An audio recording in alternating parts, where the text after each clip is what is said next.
Glen Crombie here from the National Parks and Wildlife Service, and he's talking about what people should do if they're setting off into the bush.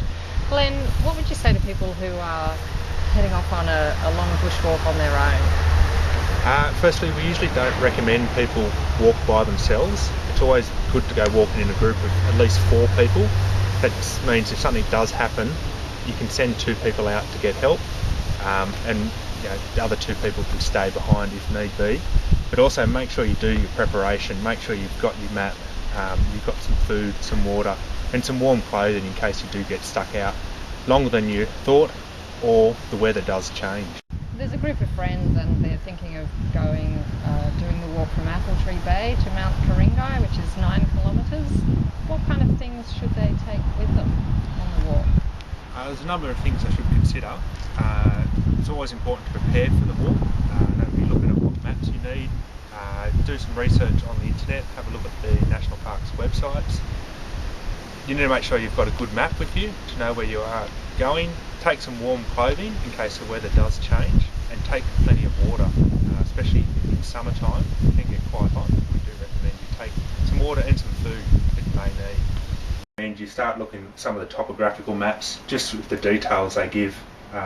They're going to be able to allow you to locate yourself, know how far the walk is, how far you've got to go on your walk, and obviously then we can move up to GPSs, which are also going to help you locate yourself on the topographical maps, which give you grid references. Would the GPS deliver if you were with a group and you were lost in the bush? I think GPS can have 2 benefits. Firstly, for yourself, it's an advantage to be able to look at a GPS, work out the grid reference of where you are, and that way you can plot that on the map, know where you are, know how far you've got to walk, and even identify what features there are around, whether you're close to the water, there may be a lookout nearby. You can use the GPS to locate those and go to them. Secondly, if you do find yourself in trouble or you are lost, being able to tell people exactly where you are by quoting the grid reference off the GPS can make searching or finding someone who is lost a lot quicker and easier for the people.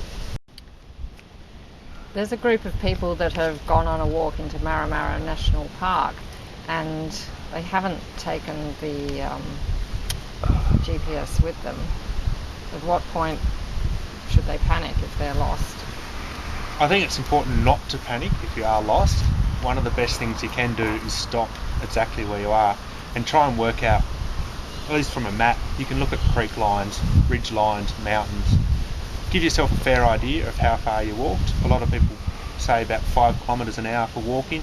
Work out how long you've been walking, where you started from, and there's a good chance you'll be able to locate where you are. Backtrack if you're confident. If not, stay where you are and wait for help to arrive.